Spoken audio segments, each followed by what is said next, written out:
नमस्कार साथियों, स्वागत है आपके अपने YouTube चैनल टारगेट एग्जाम पास पर। साथियों, आज हम आप लोगों को बताने वाले हैं जीके जीएस के टॉप 25 क्वेश्चन के बारे में, जो आपके आने वाले एग्ज़ाम के लिए काफ़ी ज़्यादा महत्वपूर्ण साबित होने वाला है। क्योंकि इसमें जितने भी क्वेश्चन लिए हैं सभी दोस्तों आपके एग्ज़ाम भी उससे सिलेक्टेड है और इम्पोर्टेंट क्वेश्चन है। इसलिए दोस्तों वीडियो को पूरा ज़रूर देखिएगा। और लास्ट में मैंने आपसे एक टेस्ट क्वेश्चन रखा है जिसका आंसर आप लोगों को कमेंट बॉक्स में बताना है। तो चलिए शुरू करते हैं आपके फर्स्ट क्वेश्चन से। कह रहा है, चीन और भारत के मध्य की रेखा का नाम है। भाई, चीन और जो भारत की जो मध्य रेखा है उसका नाम क्या है? तो इसका राइट आंसर हो जाएगा ऑप्शन नंबर 1, मैकमोहन रेखा को हम लोग चीन और भारत के मध्य की रेखा कहते हैं। आपका अगला सवाल है, भारत के कितने राज्यों से कर्क रेखा होकर गुजरती है? मोस्ट वीवीआई क्वेश्चन है दोस्तों।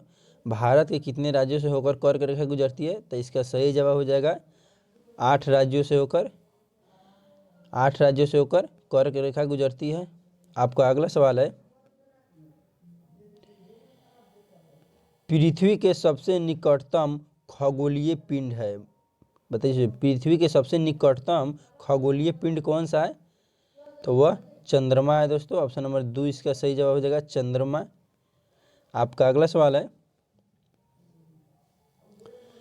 निम्न के मध्य रेड क्लिप रेखा सीमा निर्धारित करती है। भाई जो रेड क्लिप रेखा है वह किन किन देशों के बीच में लगती है? रेड क्लिप रेखा, तो इसका सही जवाब हो जाएगा भारत और पाकिस्तान के बीच में रेड क्लिप रेखा लगती है। आपका अगला सवाल है, भारत का परमाणिक समय किस स्थान से निश्चित किया जाता है? भाई, भारत के जो परमाणिक समय है वह किस स्थान से निश्चित किया जाता है? तो इसका राइट आंसर हो जाएगा इलाहाबाद से निश्चित किया जाता है। ऑप्शन नंबर 3 इलाहाबाद से दोस्तों। आपका अगला सवाल है, निम्नलिखित में से किस स्थान का परमाणिक समय एवं स्थानीय समय लगभग एक समान है?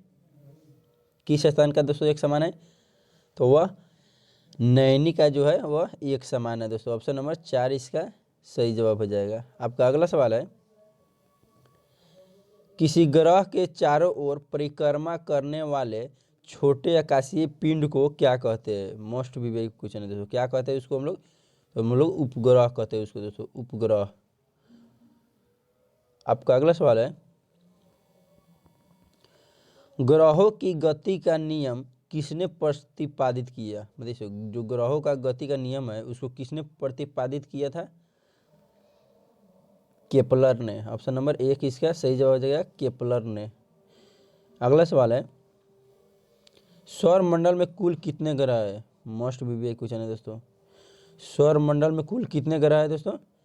8 ग्रह है। सौर मंडल में कुल 8 ग्रह है।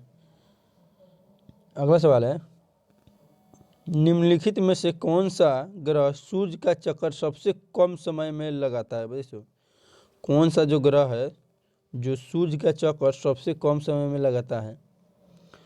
तो वह बुध जो है दोस्तों, सूर्य का चक्कर सबसे कम समय में लगाता है बुध। अगला सवाल है, स्वेज नहर कब बनकर तैयार हुआ था? मोस्ट वीवीआई क्वेश्चन है दोस्तों। यह पिछले एग्जामों में पूछे जा चुका प्रश्न है, इसलिए इसको बहुत ही ध्यानपूर्वक देखिएगा। स्वेज नहर कब बनकर तैयार हुई? तो वह दोस्तों 1869 में बनकर तैयार हुआ था। ऑप्शन नंबर 3 इसका राइट आंसर हो जाएगा। दोस्तों, जितने भी क्वेश्चन का आंसर आप लोगों को पता होगा कमेंट बॉक्स में बताते चलिएगा। और लास्ट में अपना स्कोर भी बताइएगा कि 25 क्वेश्चन में से कितने का आप जवाब दे पाए हैं। आपका अगला सवाल है, किसी महाद्वीप को श्वेत महाद्वीप के नाम से जाना जाता है? देखो, किसी महाद्वीप को श्वेत महाद्वीप के नाम से जाना जाता है। किसको जाना जाता है? अंटार्कटिका को जाना जाता है दोस्तों। ऑप्शन नंबर 1 इसका सही जवाब हो जाएगा अंटार्कटिका। आपका अगला सवाल है, किस महाद्वीप को प्रायद्वीपीय महाद्वीप के नाम से भी जाना जाता है? भाई, कौन सा ऐसा द्वीप है जिसको हम लोग प्रायद्वीपीय महाद्वीप के नाम से भी जानते हैं? तो वह यूरोप है दोस्तों। ऑप्शन नंबर 2 इसका सही जवाब हो जाएगा यूरोप को। अगला सवाल है, निम्नलिखित में से किस महाद्वीप को महाद्वीपों का महाद्वीप कहा जाता है? मोस्ट वीवीआई क्वेश्चन है, वेरी वेरी इंपॉर्टेंट क्वेश्चन, इसको आप लोग नोट कर लीजिए। कह रहा है निम्नलिखित में से किस महाद्वीप को महाद्वीपों का महाद्वीप कहा जाता है दोस्तों, यह क्वेश्चन पूछा गया है। तो इसका सही जवाब हो जाएगा एशिया महाद्वीप को महाद्वीपों का महाद्वीप कहा जाता है, एशिया को। दोस्तों बहुत ही ध्यानपूर्वक देखिएगा वीडियो को, क्योंकि ये वीडियो आपके एग्जाम के लिए काफ़ी ज़्यादा इंपॉर्टेंट रहने वाला है। और दोस्तों वीडियो पसंद आ रहा होगा तो वीडियो को लाइक कर दीजिएगा, और चैनल पर पहली बार आया है तो चैनल को सब्सक्राइब कर दीजिए। आपका अगला सवाल है, प्रति चक्रवात की आकृति समानता होती है। प्रति चक्रवात की आकृति समानता होती है, कैसी होती है दोस्तों? गोलाकार होती है। ऑप्शन नंबर 3 इसका सही जवाब है, गोलाकार होती है। अगला सवाल है आपका, लोयस का पठार है। वैसे जो लोयस का पठार है वह पवनकृत है। कैसा है? पवनकृत। लोयस का पठार पवनकृत है। अगला सवाल है, पृथ्वी के वायुमंडल का सर्वाधिक घनत्व कहाँ पर होता है? Very very important question. पृथ्वी के वायुमंडल का सर्वाधिक घनत्व कहाँ पर होता है दोस्तों? तो वह क्षोभ मंडल में होता है। जो क्षोभ मंडल है दोस्तों पृथ्वी के सबसे निचली परत है क्षोभ मंडल। आपका अगला सवाल है, निम्नलिखित में से किसे विश्व की छत कहा जाता है? वैसे जो विश्व की छत है वह किसको कहा जाता है? तो वह पमीर को दोस्तों कहा जाता है, विश्व की छत। ऑप्शन नंबर 3 इसका राइट आंसर हो जाएगा। विश्व की छत पूछेगा किसे कहते हैं? तब पमीर को। अगला सवाल है, पठारी क्षेत्रों में निम्न में से कौन सा खनिज नहीं पाया जाता है? ध्यान दीजिए दोस्तों, कह नहीं पाया जाता है, कौन सा खनिज? तो वह खनिज तेल नहीं पाया जाता है। ऑप्शन नंबर 4 इसका सही जवाब हो जाएगा। खनिज जो तेल है पठारी क्षेत्रों में नहीं पाया जाता है। आपका अगला सवाल है दोस्तों, यूरोप की एक पर्वत श्रृंखला है। दोस्तों जो यूरोप की एक पर्वत श्रृंखला है वह कौन सा है? वह आल्प्स है दोस्तों। कौन है? आल्प्स। आल्प्स जो है यूरोप का एक पर्वत श्रृंखला है। अगला सवाल है, वोल्गा नदी कहाँ गिरती है? Most important question. बताइए जो वोल्गा नदी है वह कहाँ गिरती है? तो वह कैस्पियन सागर में। कहाँ गिरती है दोस्तों? कैस्पियन सागर में वोल्गा नदी गिरती है। अगला सवाल है, विश्व में सबसे ऊंचा बांध कौन सा है?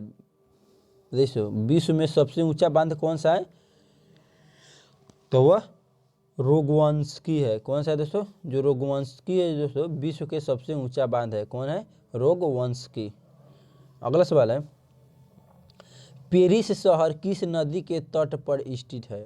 मोस्ट विवेक क्वेश्चन। पेरिस जो शहर है वह किस नदी के तट पर स्थित है दोस्तों? वो आपका सीन नदी के तट पर स्थित है। ऑप्शन नंबर 2 इसका राइट आंसर हो जाएगा। सीन नदी के तट पर पेरिस बसा हुआ है। अगला सवाल है, वियना शहर किस नदी के किनारे बसा है? Very very important question. जो वियना शहर है वह किस नदी के किनारे बसा है दोस्तों? तो वह डेन्यूब। डेन्यूब जो नदी है उसी के किनारे वियना शहर बसा है। अगला सवाल है, रोम नगर किस नदी के किनारे बसा है? बताइए जो रोम नगर है वह किस नदी के किनारे बसा है? तो वह टाइबर नदी के किनारे बसा है दोस्तों। रोम पूछेगा रोम किसके नगर बसा है? रोम किस नदी के किनारे बसा है? तो टाइबर नदी। ध्यान दीजिएगा। अगला सवाल है, और दोस्तों यह आपके लिए टेस्ट क्वेश्चन है जो हम वीडियो में बताए थे। करा है, हैम्बर्ग किस नदी के मुहाना पर स्थित है? इसका आंसर दोस्तों आप लोगों को कमेंट बॉक्स में बताना है। जो हैम्बर्ग है वह किस नदी के किनारे स्थित है? देखिए ऑप्शन नंबर 1 है राइन, एल्ब, सीन, रोन। दोस्तों चारों में से एक इसका सही जवाब हो जाए उसको आप लोग कमेंट बॉक्स में बताइएगा। और टोटल 25 क्वेश्चन बताया है, और 25 में से आपको कितना सही हुआ है उसका आंसर आप लोगों को कमेंट बॉक्स में ज़रूर बताइएगा कि आपका स्कोर जो है कितना रहा।